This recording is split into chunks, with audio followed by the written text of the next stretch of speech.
मुंबई से सटे वसई की अपंग कल्याणकारी संस्था के वीरान अंडाला के मुख्य कार्यालय का उद्घाटन किया गया।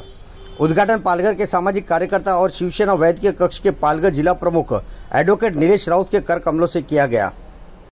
बता दें कि गत 18 वर्षों से उक्त संस्था अपंग लोगों के विकास एवं उत्थान के लिए काम करती आ रही है।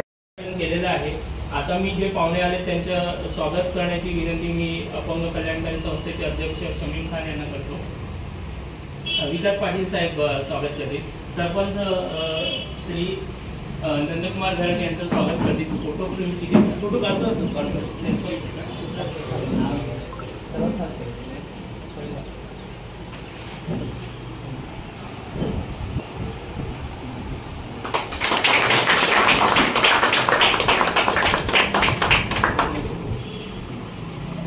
त्यानंतर या कार्यक्रमाचे उद्घाटक श्री ॲडव्होकेट निलेश राऊत साहेबांचं स्वागत करायची विनंती करतो। विकास पाटील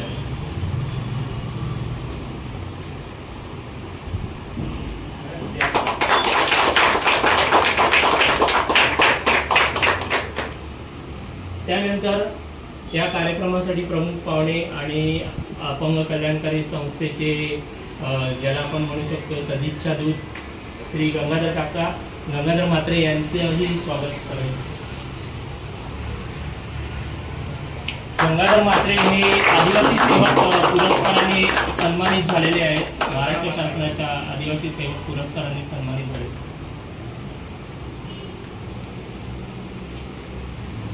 त्यानंतर ग्रामपंचायतचे सदस्य देवेंद्र वैती यांचं स्वागत।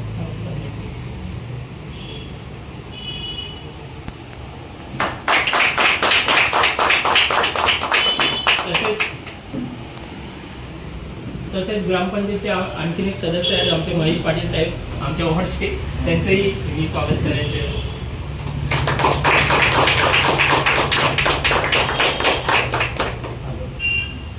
खान यांनी या संस्थेची स्थापना केली। गेली 15 वर्ष अर्नाळा, वसई विरार आणि पालघर जिल्ह्यामध्ये पण दिव्यांगांच्या सक्षमीकरणासाठी अपंग कल्याणकारी संस्था काम करते। त्याच्यामध्ये वेगवेगळ्या प्रकारची आंदोलनं शमीम खान यांच्या नेतृत्वामध्ये आमचे बाबू वाल्मिकी पण आहेत का ज्यांनी दिव्यांगांच्या हक्कासाठी वसई विरार महापालिका विरोधामध्ये आंदोलनही केलेले। संस्था के प्रधान कार्यालय के उद्घाटन के दौरान ज्येष्ठ सामाजिक कार्यकर्ता गंगाधर म्हात्रे, अर्नाला ग्राम पंचायत सरपंच नंदकुमार घरत, संस्था के अध्यक्ष शमीम खान, ग्राम पंचायत सदस्य देवेंद्र वैती पाटिल, प्रशासकीय अधिकारी विकास पाटिल, राहुल ठाकुर, हितेश जोशी, चंपानेकर आदि मान्यवर उपस्थित रहे। इस दौरान पालघर में भी एक नया कार्यालय शुरू करने का ऐलान एडवोकेट नीलेश राउत ने किया। कार्यक्रम का उद्घाटन राज्य घटना के प्रस्तावना व प्रतिमा पूजन करने के बाद किया गया। इस दौरान दिव्यांग व्यक्तियों को UID कार्ड मान्यवरों के कर कमलों से दिया गया। खबरों को लाइक करना न भूलें और फॉरवर्ड जरूर करें। देखते रहें JB न्यूज़।